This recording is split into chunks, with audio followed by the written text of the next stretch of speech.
First, I need to thank you for giving me the next 2, 3, 4 minutes of your life.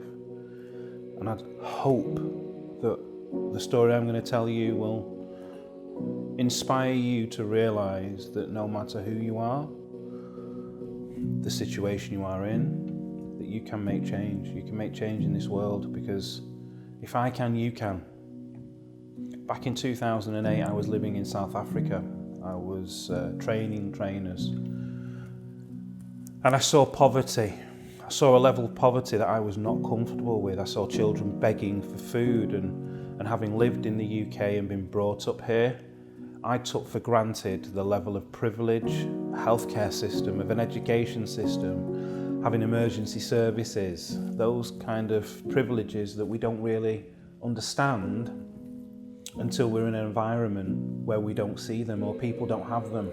So to see children begging for food gave me a short, sharp shock to the level of privilege I've experienced. And what I wanted to do, what I knew I could do, was come back to the UK and affect a level of change that would provide opportunities for people to change their lives. We absolutely know that as parents, we have a responsibility to our children to provide them with the opportunities, and we say the opportunities we didn't have, but in reality we want to provide them with an opportunity to receive education, to grow and to have an opportunity to raise their own family, to succeed, to have a career. Those are our dreams of our kids, but there are people on the other side of the planet that would give their left arm, their right arm. In fact, what they would do is they would take their family and put them in a boat.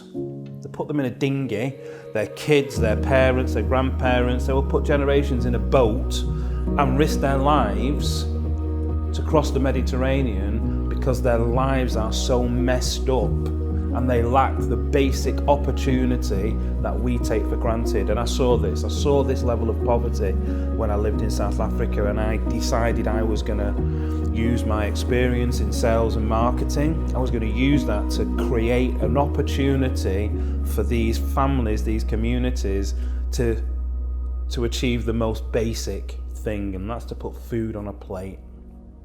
So when I came back to the UK, I identified the best way to change people's lives and empower them in a sustainable way is actually through trees. Trees are a panacea. If you take a community, the kind that stands at the back of a truck collecting aid, or the kind that would put 3 generations into a dinghy and risk their lives to cross the Mediterranean, if you take those kind of people and you educate them on the best way to use their land on a system called agroforestry, you provide them with infrastructure, you provide them with the tools, the nurseries, and then to provide them with 10 or 100,000 fruit trees, you're changing their lives. The fruit feeds them. The surplus provides them with the money, the economy. They can sell the fruit. The lower leaves feed their animals. And ultimately you're creating a truly sustainable life. And it's very, very much, as I forever being told when I tell my story to people, it's the give a man a fish principle. And that's what we do. We take these people and give them everything for a sustainable life. And not just for now, but for generations to come.